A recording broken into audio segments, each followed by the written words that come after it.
In the heart of a relentless winter, when the chill bites deep and the snow conceals both death and life, history whispers a legend that echoes across frozen battlefields and the minds of those who dare remember. Imagine a man cloaked in white, his name evoking both awe and fear, moving silently through a world of ice and mortality. Simo Häyhä, known as the White Death, emerged from the deep cold of the Winter War and left behind a legacy forged in the crucible of extreme conditions and unyielding determination. Today, we journey into his extraordinary life, a story of survival, innovation, and courageous defiance, as vivid and piercing as the icy winds that swept over Finland in 1940. Our narrative begins with the biting cold of the Finnish winter, where nature itself became an adversary.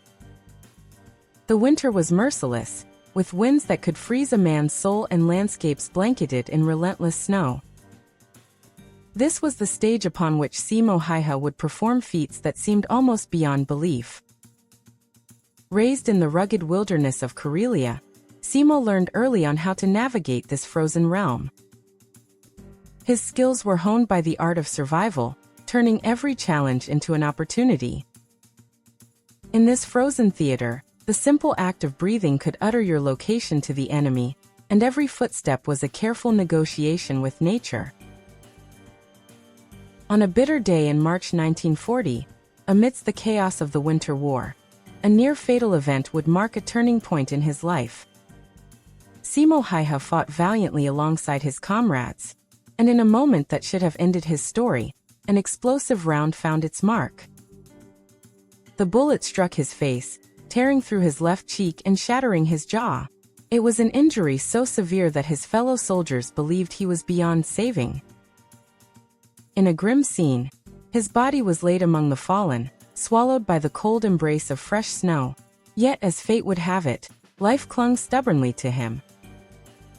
A soldier, pausing amid the torment of loss, noticed an impossible twitch among the lifeless shapes. Simo was still breathing, barely, yet defiantly alive. Emerging from the edge of death, Simo's journey took on an even deeper meaning.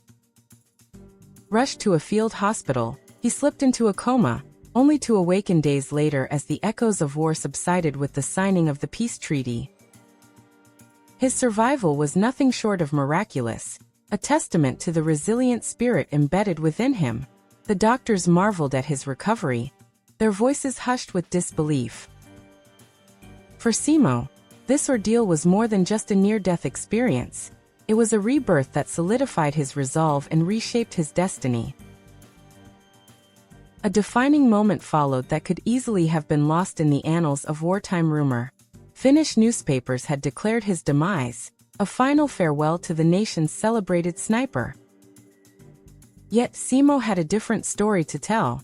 Months after the war had ended, a small newspaper in Helsinki received a handwritten letter. Penned in shaky, yet resolute script, the message was simple and profound. "Reports of my death have been exaggerated. I am still alive." Those powerful words resonated far beyond the printed page, embodying a quiet yet fierce defiance. It was a statement that transcended the simplicity of mere survival. It was a triumph over fate and a stirring promise that legends do not easily fade away. While the world marveled at this unexpected revival, Simo's exploits on the battlefield were gaining mythic proportions. Amid the relentless battle near the Kala River, under temperatures that plunged to a staggering -40 degrees Celsius, Simo performed an astounding feat. In a single day, he achieved what many would deem impossible: 25 confirmed kills. Concealed within the snowy woods and cloaked by his white camouflage, he became almost a phantom among the enemy ranks.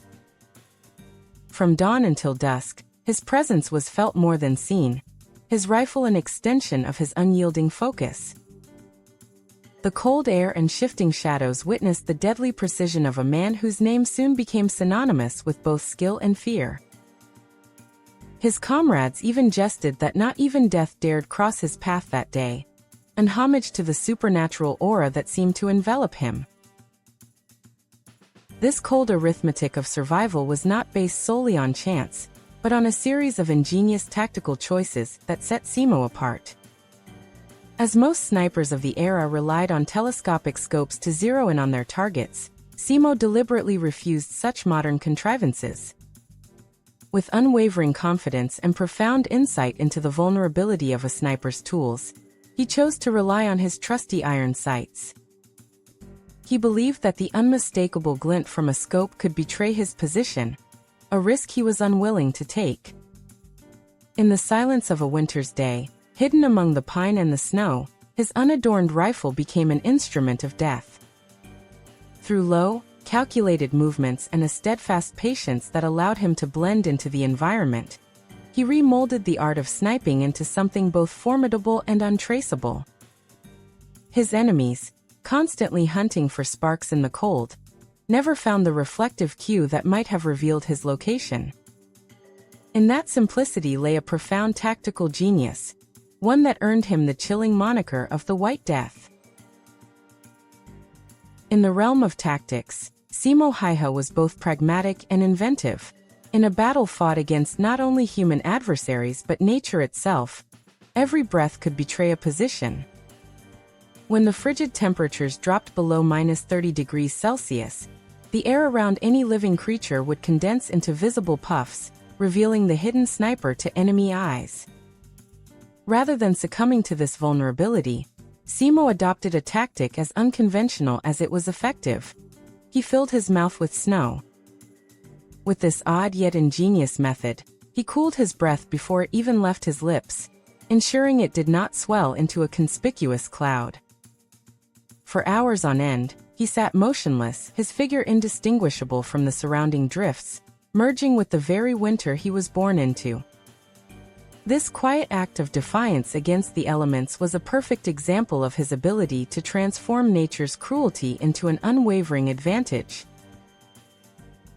Yet even a well-concealed sniper must contend with the betrayals of physics. Every shot fired in the brilliance of daylight was accompanied by a transient muzzle flash and a brief eruption of snow particles, a signature that could not easily be hidden. Here again, Simo's mind turned to innovation. Before taking a shot, he would pour a thin layer of water over the snow directly in front of his barrel. In the biting cold, the water would freeze almost instantly, forming a hardened crust that perfectly concealed the flash and the resulting burst of snow. This meticulous preparation allowed him to vanish into the white void without leaving a trace. His attention to detail was such that even his enemies began to speak his name in hushed tones. They called him Belly Smirt, a title that echoed the terror and mystery of a predator who seemed to command the very winter itself. The Winter War was not merely a conflict of armed forces. It was nature's trial by fire, or rather by frost. In an environment where temperatures could plunge to -43 degrees Celsius, even the hardiest of men faltered. Soviet soldiers, equipped to fight an enemy but unprepared for the relentless assault of the cold, often found themselves immobilized by frostbite and despair. Conversely, Simo Häyhä thrived. Born of the Finnish countryside and raised in the unforgiving wilds, he knew the art of the hunt and the language of the land. Every shift in the wind, every subtle sound in the frozen forest, became a vital cue in determining friend from foe. Amid a landscape that earned the ominous nickname, the White Hell, he moved with an agility that belied the harshness of his surroundings. While others wavered under the weight of nature's fury, he harnessed every element to bolster his resolve, transforming icy despair into a canvas for heroic valor. As the gunfire and flurries of bullet shells wrote his legend upon the snow-covered pages of history, Simo maintained a record of his grim achievements, a notebook that later became infamous among his peers. Referred to as the Sin List, this modest ledger contained not prideful boasts but a chronicle of duty.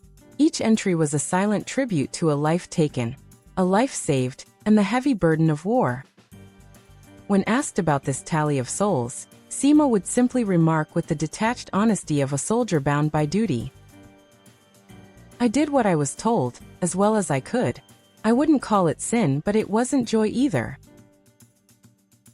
In these words lay a quiet admission of the personal cost of warfare, a reminder that the weight of survival often comes at the price of sacrifice and sorrow.